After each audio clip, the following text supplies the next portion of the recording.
One of the most important aspects about investing, especially in today's world, is you have to be flexible. Now, it's a great term that people like to utilize, but unless you have the indicators that give you an idea of what it is you need to do and when you need to do it, it's really just talk.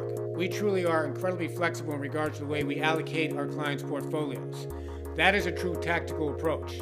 Sometimes things just go wrong. Things can just go wrong with technology stocks, like they did in 2000 through 2002. Things can go wrong with banking stocks, like they did from 2007 through 2009. What will be next? We don't know, but we have to be aware of those trends and understand what the environment is for each of those sectors of the market. We can extrapolate that even further. We can take a look at what's going on internationally. How are emerging markets doing? China is so important to world economic growth. You have to stay on top of that. We do that as well, using unemotional, objective, mathematical indicators. You need to rely on objective indicators. We can all listen to CNBC in the morning and hear about the economic statistic du jour. But how do you actually relate that economic statistic to history?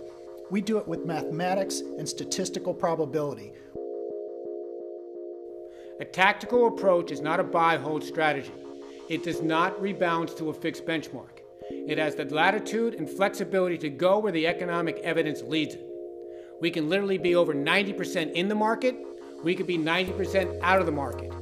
We understand when it's a good time to make money and when it's a good time to take risk off the table. We make decisions about your portfolios every single day. And perhaps most importantly, we use history as our guide. We need to understand what happened before so that we can understand what's going to happen next. You have to understand those risks that are around you, known and unknown.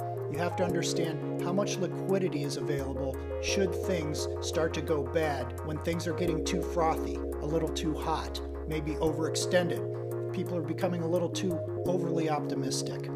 Being risk averse means keeping your profits, keeping your money in your pockets.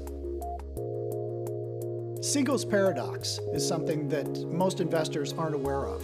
But if your stock portfolio goes down by 10%, it only needs to grow by 11% to get back to even. If your stock portfolio goes down 50%, your portfolio has to grow 100% to get back to even.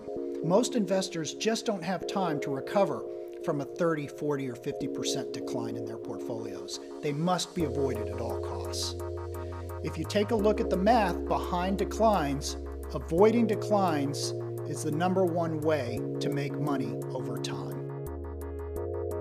When you retire, you might be the luckiest person in the world, and the next year, the markets go up by 30%.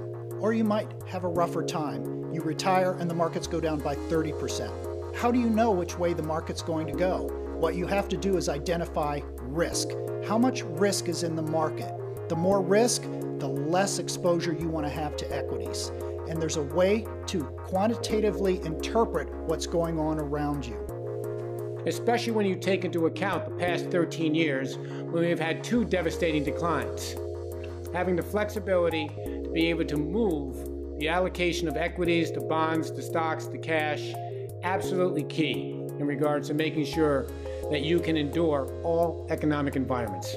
You have to know where the impetus is for the next bull market. You also have to know where the risks are that could ignite the next bear market.